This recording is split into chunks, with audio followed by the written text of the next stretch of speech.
बिस्मिल्लाहिर्रहमानिर्रहीम। सबक नंबर 14 में आज हम हरूफ जारा जो कल पढ़े थे उनकी थोड़ी सी तफसील उसकी वजाहत करेंगे। एक मसला ये है कि हरूफ जारा जितने भी आपने यहाँ पढ़े कल भी और आज भी देख रहे हैं, बाव तो काफ़ लामो, ये तमाम हरूफ जारा इस्तेमाल नहीं होते ज़मीर के लिए। इनमें से बाज़ हरूफ जारा ही इस्तेमाल होते हैं, उन पर निशान लगा देता हूँ मैं। नंबर 1 बा इस्तेमाल होता है, इसकी पढ़ने की तरतीब भी बता देंगे। दूसरे नंबर पे लाम आप ले लें, लाम भी इस्तेमाल होता है। इसी तरीके से मिन, फ़ी, अन, अला और इला, ये हरूफ आम तौर पे ज़्यादा इस्तेमाल इनका होता है। बकी अगर इस्तेमाल हो सो हो, लेकिन ज़्यादा इस्तेमाल इनका होता है और इनके पढ़ने की ख़ास तरतीब है ज़मीर के साथ, वो हम जिक्र कर देते हैं। बा को जब हम पढ़ेंगे तो बिही से पढ़ेंगे, बी ही, बिहिमा, बिहिम, बिहा, बिहिमा, बिहिन्ना, बिका, बिकुमा, बिकुम, बिकी, बिकुमा, बिकुन्ना, बी, बिना। वाहिद मुतकल्लिम के लिए कहेंगे बी और बिना। लाम को कल हमने लिख लिया, इसको लहू पढ़ेंगे, लहू, लहुमा, लहुम, लहा, लहुमा, लहुन्ना, लका, लकुमा, लकुम, लकी, लकुमा, लकुन्ना, ली, लना। आगे आ जाए मिन, तो मिन को पढ़ेंगे मिन हु, मिन हु, मिन हुमा, मिन हुम, और मिन हा, मिन हुमा, मिन हुन्ना, मिन का, मिन कुमा, मिन कुम, मिन की, मिन कुमा, मिन कुन्ना, मिन्नी, मिन्ना, या मिन्नी आ जाएगा बाद मुतकल्लिम के लिए। फ़ी को पढ़ेंगे फ़ी ही, फ़ी ही मा, फ़ी हिम, फ़ी हा, फ़ी ही मा, फ़ी हिन्ना, फ़ी का, फ़ी कुमा, फ़ी कुम, फ़ी की, फ़ी कुमा, फ़ी कुन्ना। यहाँ आ जाएगा फ़ीया, ये याद रखें, फ़ीया।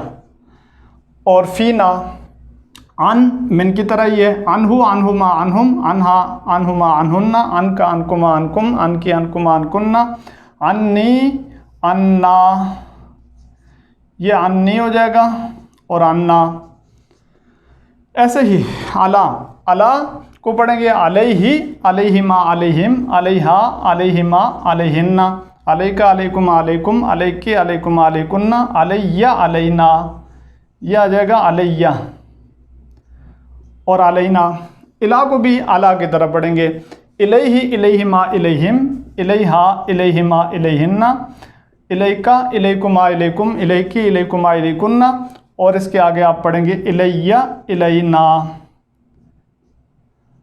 ये तरतीब है हरूफ जारा को ज़मीर के साथ पढ़ने की। जितने हरूफ जारा ज़्यादा इस्तेमाल हो सकते हैं, बाज़ तो आ ही नहीं सकते, बहरहाल जो ज़्यादा इस्तेमाल में वो बता दिए कि उनको पढ़ने की तरतीब भी बता दी कि इस तरीके से। ख़ास तौर पे मसला इसका वाहिद मुतकल्लिम को पढ़ने का होता है, तो सारे वाहिद मुतकल्लिम की जो ज़मीरें साथ उस हर्फ़ जर के साथ लिख दी है। ये ज़मीर की बात कल तो हमने ख़त्म की थी, लेकिन हरूफ जारा को मुकम्मल करने के लिए, उस पर ज़रा तफसील ज़िक्र करने के लिए आज हमने ये बात कर दी। अब इस सबक का जो दोबारा आगाज़ हम करेंगे वो ईद के बाद करेंगे।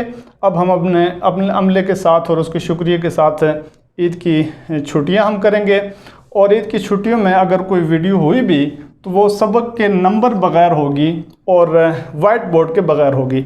उसमें हम जो पढ़े गए असबाक हैं उनकी कुछ तफसीलात, कुछ इफ़ादात हम ज़िक्र कर सकते हैं, लेकिन उसमें सबक नंबर भी नहीं होगा और उसमें साथ साथ वाइट बोर्ड भी नहीं होगा। अब तक के लिए हमें यानी कि आपका साथ रहने का शुक्रिया, और मज़ीद इन वीडियोज़ को आप देखें भी, आगे फैलाएं भी, ताकि ज़्यादा से ज़्यादा इस्तिफ़ादा हासिल हो सके। अस्सलामु अलैकुम वरहमतुल्लाहि वबरकातुहू।